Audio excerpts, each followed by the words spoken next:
쟁점 65번 행정조사입니다. 행정조사 같은 경우는 설문에 조사라는 단어가 계속 나와요. 뭐 통계조사, 특히 이제 세무조사 이런 게 나오는데요. 행정조사에서 쟁점은 보통 행정조사는 상대방이 동의를 구하는 임의조사와 강제조사로 나눠집니다. 강제조사는 그 강제력, 권력적 속성을 갖고 있는데 법에 규정이 있는 거죠. 대표적인 게 세무조사가 사법시험에서 한 번, 변호사 시험에서 2번 출제가 됐어요. 임의조사는 비권력적 사실행위입니다. 비권력적 사실행위. 강제조사는 권력적 사실행위예요. 그러면 권사의 처분성으로 연결되는 거죠.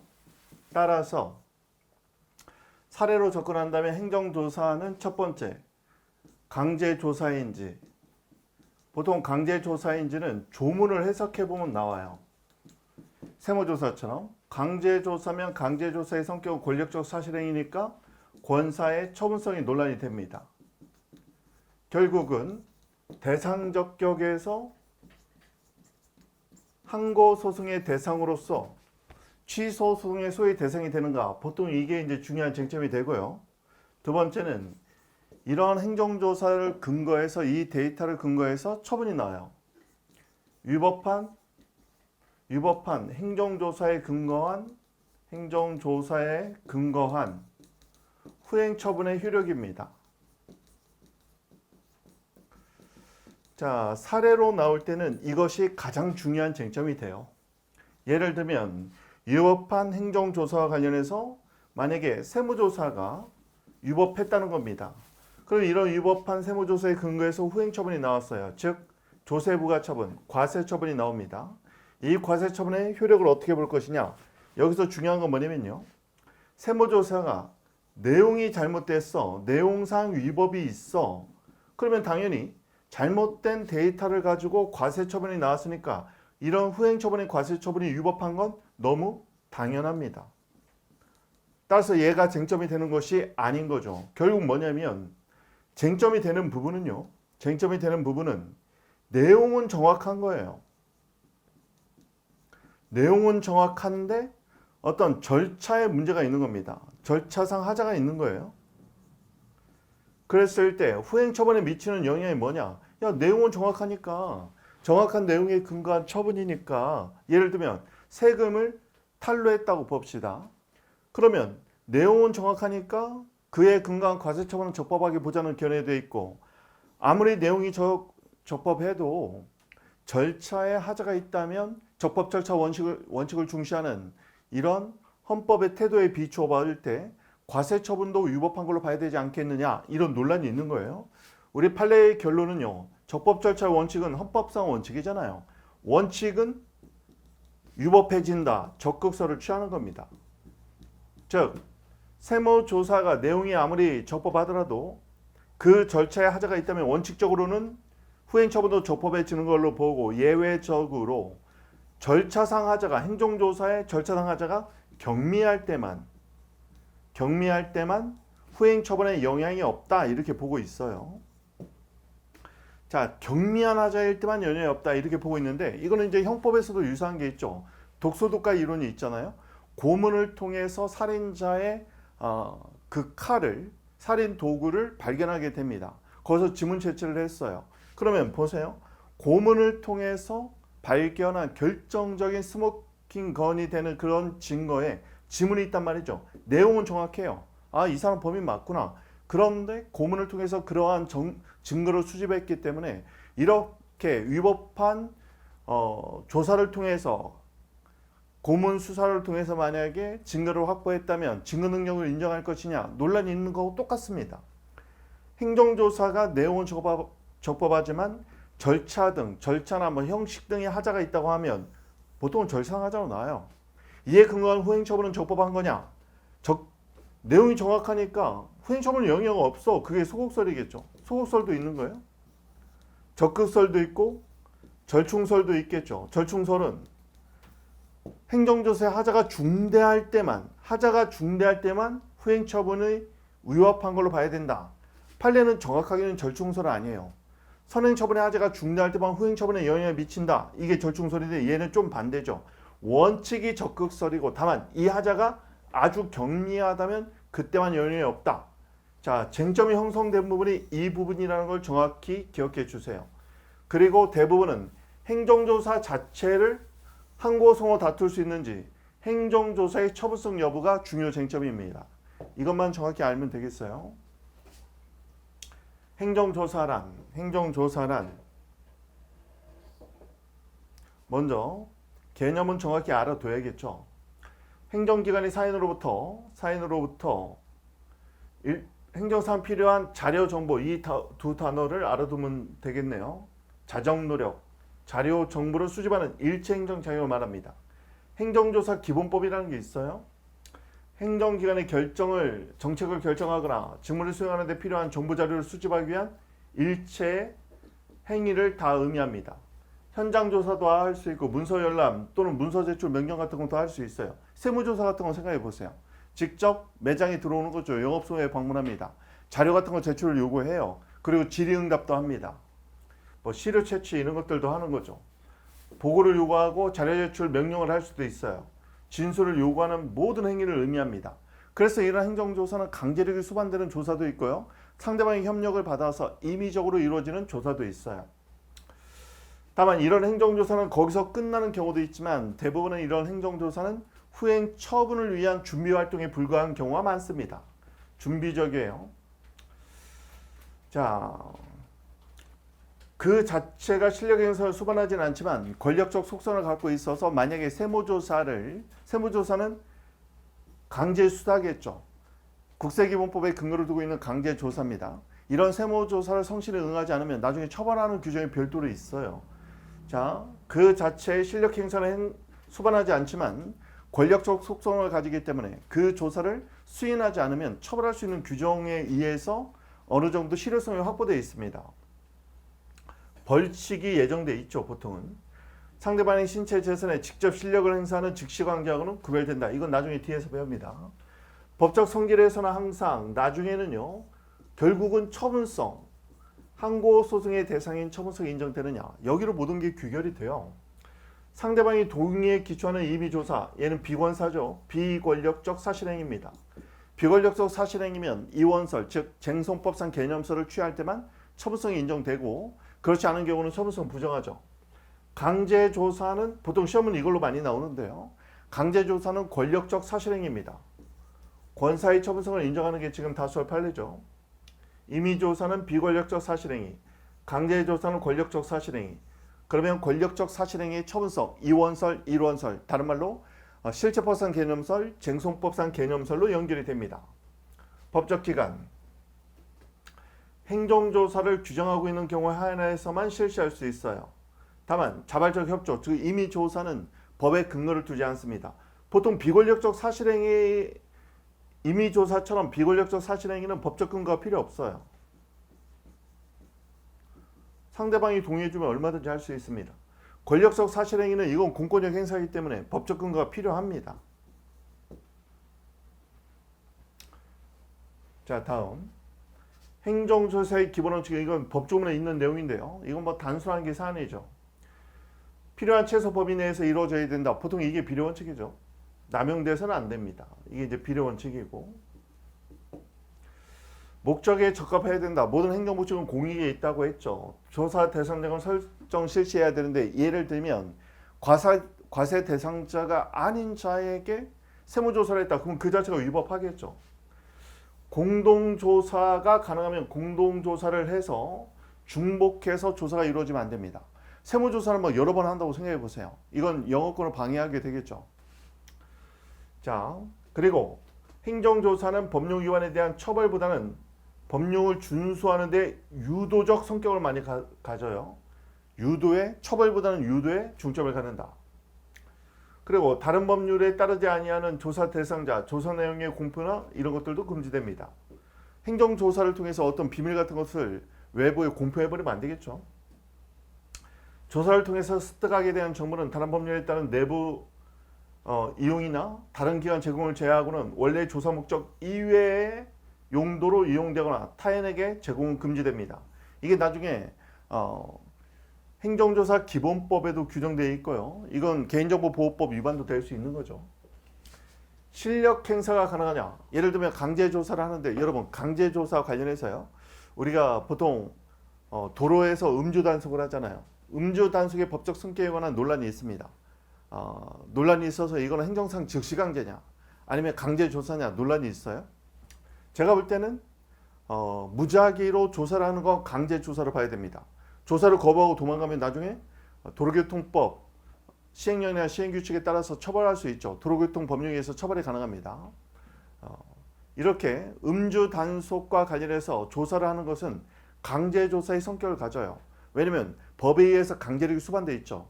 그걸 이유 없이 거부하면 처벌될 수 있는 겁니다. 따라서 이건 강제조사의 성격이 있지만 음주 단속에 적발된 음주자, 주치자의 운전이라면 그때부터는 이제 실력 행사에 들어가죠. 일단 내리게 하고 차는 영시하고 그 행위는 즉시 강제로 봐야 되는 겁니다. 조사를 하는 과정, 음주 단속을 위해서 불특정 다수에게 조사하는 건 강제조사의 성격. 그리고 주치자로 발견됐을 때 그 이후의 조치는 즉시 강제로 보면 될 겁니다. 어쨌든 실력 행사 가능성, 실체법적 한계인데요. 강제조사 중 상대방이 조사를 거부하는 경우에 벌칙을 가할 수 있다고 보통 규정이 되어 있어요. 이런 벌칙을 통해서 강제하는 거죠. 실력 행사에 관해서 명문 규정이 없는 경우에도 직접 실력 행사를 할 수 있느냐? 최근에는 웬만하면 법적 근거를 완비하고 있습니다. 행정조사, 특히 강제조사를 실시하는 과정에서 조사 거부자에 대해서는 보통 사후에 벌칙을 가할 수 있도록 법에 규정되어 있어요. 음주 단속을 거부하고 도망가면 나중에 처벌할 수 있죠. 그런데 그 자리에서 직접 실력 행사를 할 수 있겠느냐? 보통은 법에 규정이 있고 법에 규정이 없는 경우에도 여러 가지 현장에서 상황 판단이 필요하죠. 경찰관 직무집행법 등이 여기서 적용될 수 있는 사안들도 있습니다. 긍정설. 조사 거부에 대한 제재 규정은 저항이 위법임을 전제하는 건데 조사 공모는 비례 원칙의 범위 안에서 필요 최소한의 범위, 아까 1번에 있었죠. 범위 안에서 신체 재산의 실력을 가할 수 있다. 이건 행정조사의 실효성, 즉 공익적 관점이겠죠. 그런데 이렇게 법의 명문 규정이 없이도 실력 행사가 가능하면 결국 공권력 남용의 문제가 발생합니다. 그럼 국민의 기본권을 침해할 수 있겠죠. 그러다 보니까 부정선이 나오는 거예요. 부정선은 어떻게 보면 사익보호 그리고 공권력 남용 방지에 방점을 찍고 있는 것이죠. 직접적 강제수단을 규정하고 있지 않다면 규정하지 않고 벌칙 규정만 두고 있다면 입법제의 취지 자체가 직접 실력을 행사하지 말고 조사를 거부한 자에 대해서 사후에 행정 제재를 가라는 의미로 봐야 된다는 겁니다. 조사의 실효성을 간접적으로 확보한다. 여기서 간접적이라는 말은 뭐냐면 조사 그 자체로 상대방에게 유형력 행사, 강제력을 수반하지 않고 그 조사를 거부한 자를 사후에 벌칙을 통해서 처벌하는 식으로 간접적으로 강제해야 된다는 의미입니다. 따라서 신체나 재산의 직접적 실력 행사는 허용하지 않아야 된다. 입법자의 입법 취지가 그거라는 거예요. 조사에 수반해서 직접적 강제력 행사가 가능할 것 같으면 아예 처음부터 명문화 시켰을 거라는 얘기죠. 사후에 벌칙 규정을 둔 것은 사후 처벌만 가능하도록 만든 것이 입법자의 입법 태도가 아니겠느냐. 뭐 그런 내용이죠. 자, 이런 직접적 실력 행사는 명문의 근거가 있을 때만 가능하니까 이제 부정설로 갔습니다. 다음, 절차법적 한계로는 영장주의입니다. 영장주의는 헌법 12조의 근거를 두고 있고 사전 영장주의가 원칙이죠. 물론 예외적으로 사후 영장이 가능한 경우도 있습니다. 보통 현행범 체포나 그런 현행범 체포 등의 경우에 그렇죠. 그리고 3년 이상의 범죄, 중범죄, 강도 등에 관해서 가능한 예가 규정되어 있는데 그것이 형사사법뿐만 아니라 행정조사에도 가능하겠느냐? 자, 압수수색을 수반하는 행정조사에 영장주의가 적용될 것이냐? 여기는 관련된 판례도 있으니까 반드시 알아둬야겠습니다. 꼭 알아두세요. 시험에 나오면 단문으로도 학설 판례가 있는 부분은 단문으로도 대비가 필요합니다. 영장 불효설은 이렇게 보는 거예요.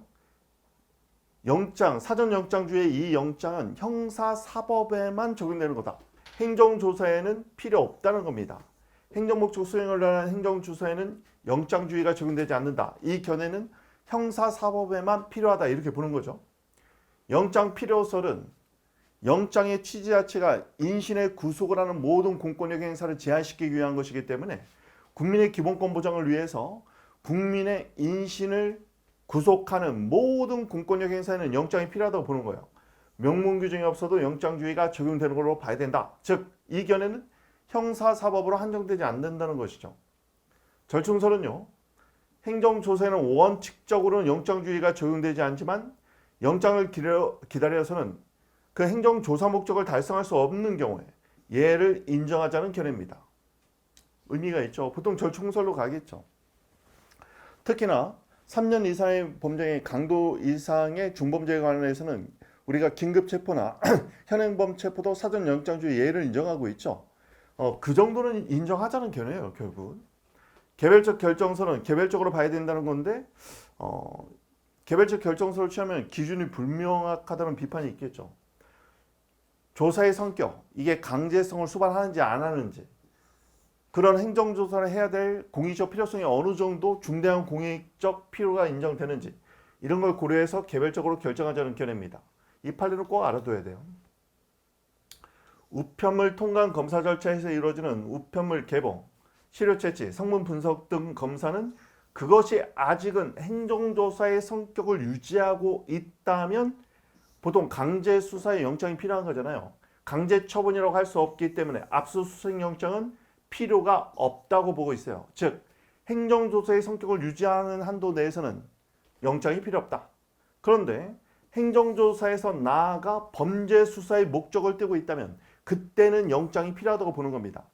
첩보가 입수돼서 요즘 마약 범죄가 장난이 아니잖아요. 그런 마약이 입수되고 있던 불법으로 지금 들어오고 있다. 뭐 기발하게 마약을 숨겨서 들어오는데 첩보가 입수돼서 마약 탐지견을 가지고 범죄 수사를 하고 있다. 범죄 수사로 나아갔으면 그때는 영장이 필요하다는 겁니다. 따라서 여기서 가장 중요한 키워드는 행정조사의 성격을 유지하고 있느냐, 아니면 나아가서 범죄 수사의 목적을 띠고 있느냐. 행정조사의 성격을 유지하는 한도 내에서는 영장주의가 적용되지 않는다. 사전 영장 없이도 조사가 가능하다는 얘기죠. 그렇지만 나아가서 범죄 수사의 목적을 갖고 있다면 그때는 사전 영장이 필요하다는 얘기입니다. 자, 기본권 보장, 그리고 행정 목적의 필요성, 기본권 보장 사익이죠. 행정 목적은 공익이라고 했어요. 양자를 조화시키기 위해서 절충설로 갑니다. 자, 우리도 절충설로 가는 게 맞겠죠.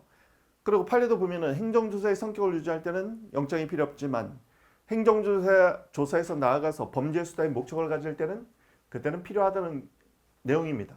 행정조사가 범죄 수사의 압수수색에 해당된다면, 그래서 형사소추 절차로 이행되는 과정이 있다면 그때는 영장주의가 필요하다. 그렇게 보고 있는 거죠. 그리고 강제조사 같은 경우는 원칙적으로 영장주의가 적용되지만 긴급을 요하거나 거의 뭐 긴급체포나 현행범 체포에 해당될 정도면, 또는 긴급을 요한다는 건 보통 우리가 직시강제일 때 많이 언급하는 거거든요. 직시강제에 해당될 정도의 긴급을 요하거나 성질상 영장을 요구할 수 없는 불가피한 사정이 있을 때 예를 인정하려고 하는 것입니다. 우리 경찰에 보시면 이런 것들을 보면요, 단속 공무원들이 후딱 들어가잖아요. 그게 이제 강제 조사거든요. 즉시 강제를 하는 겁니다. 급박한 행정상 목적이 있을 때는 영장을 기다릴 여유가 없잖아요. 그리고 영장을 기다려서는 행정 목적 달성이 안 돼.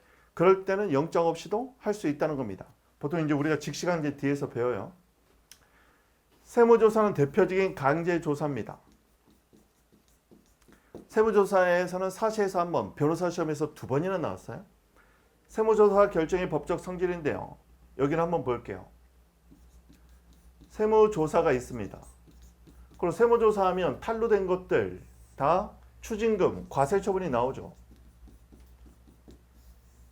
국세청에서 세무조사를 했는데 추징금이 안 나오는 경우는 거의 없다고 보시면 돼요.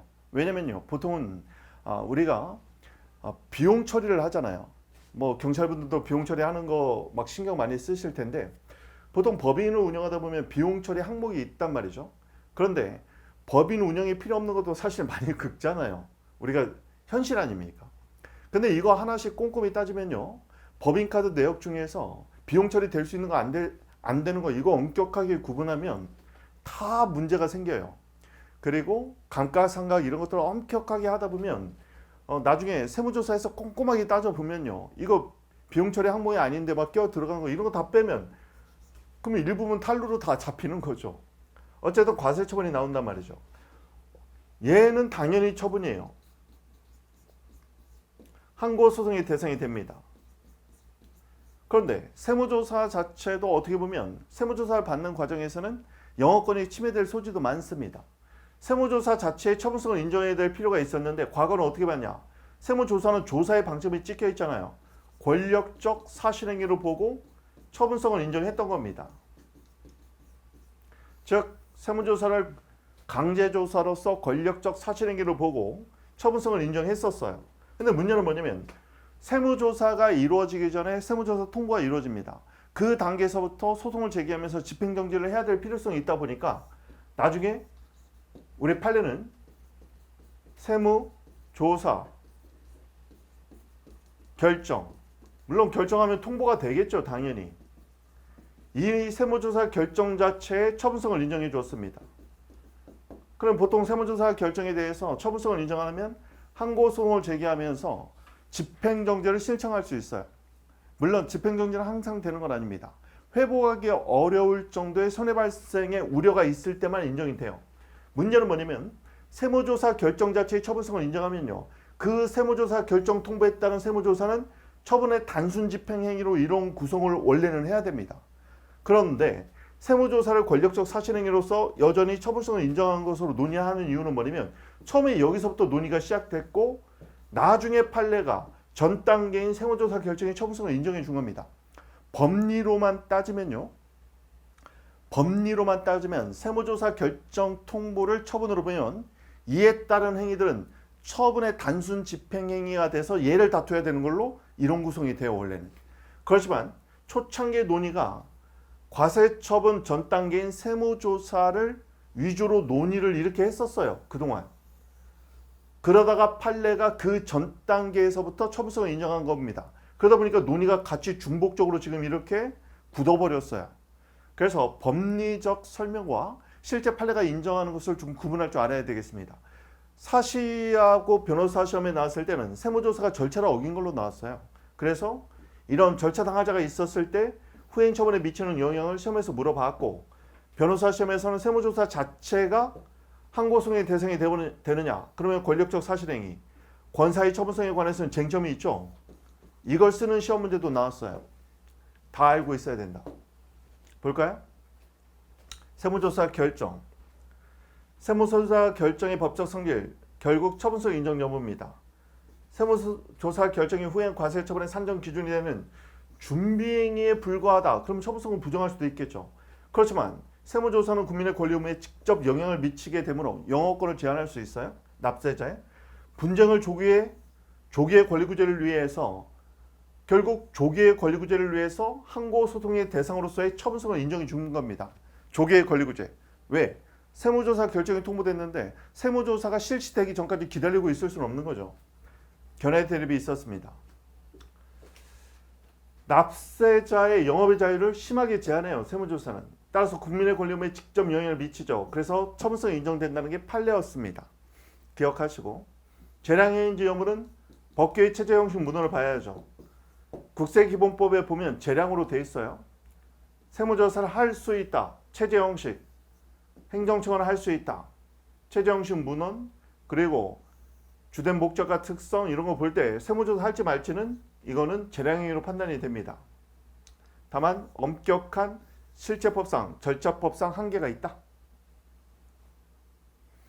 자, 위법한 행정조사에 근거한 후행처분의 효력. 사례에서는 예가 많이 나와요. 특히 사례에서 주의를 하셔야 됩니다.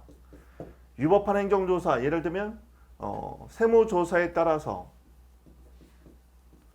보통 절차상 하자로 나와요. 후행처분은 과세처분으로 나오겠죠. 행정조사를 통한 정보의 내용은 정확하지만 그 행정조사 자체에 하자가 있는 경우 형식, 절차의 하자, 보통 절차상 하자로 나와요.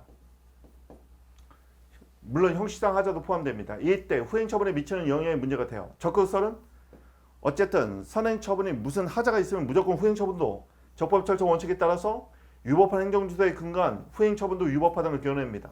소속설은 내용이 정법하다면 후행 처분의 위법 사유가 아니라는 거죠.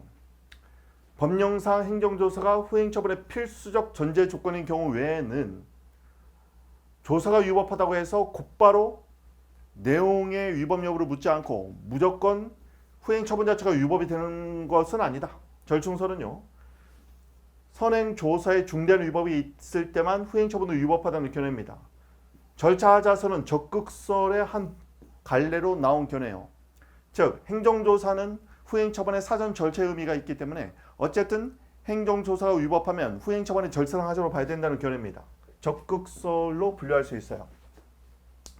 판례로 위법한 세무조사의 기초에서 이루어진 부가가치세 부가처분은 일단 원칙이 위법해요. 따라서 원칙적으로 적극설을 취합니다. 그렇지만 조사의 하자가 경미할 때는 후행 처분의 위법 사유가 되지 않는다. 절충설하고 약간 미묘하게 달라요. 절충설하고 조금 미묘하게 다르죠. 왜냐하면 절충설은 조사가 중대할 때만 영향을 미친다는 거고 얘는 경미할 때만 영향을 미치지 않으니까 꼭 중대한 위법이 아니더라도 원칙적으로는 하자가 인정되는 겁니다. 자, 행정조사를 통한 정보가 행정이 기초가 되는 경우 당해 행정조사는 행정행위 절차에 해당되기 때문에 절차하자설, 즉 적극설 중 절차하자설을 취하는 게 좋겠습니다. 그럼 나중에 절차사 하자가 독자적 위법 사유가 되는지 또는 위법성 정도 이렇게 쓸 게 많아지죠. 다만 절차상 하자는 취소 사유이므로 공정력에 의해서 취소되기 전까지는 후행 처분도 유예해지는 겁니다. 자, 적법한 행정조사에 관해서는 손실보상이 문제가 될 수 있겠고 위법한 행정조사라면 그러면 국가배상이 제일 문제가 되겠죠. 물론 항고소송도 다툴 수도 있습니다.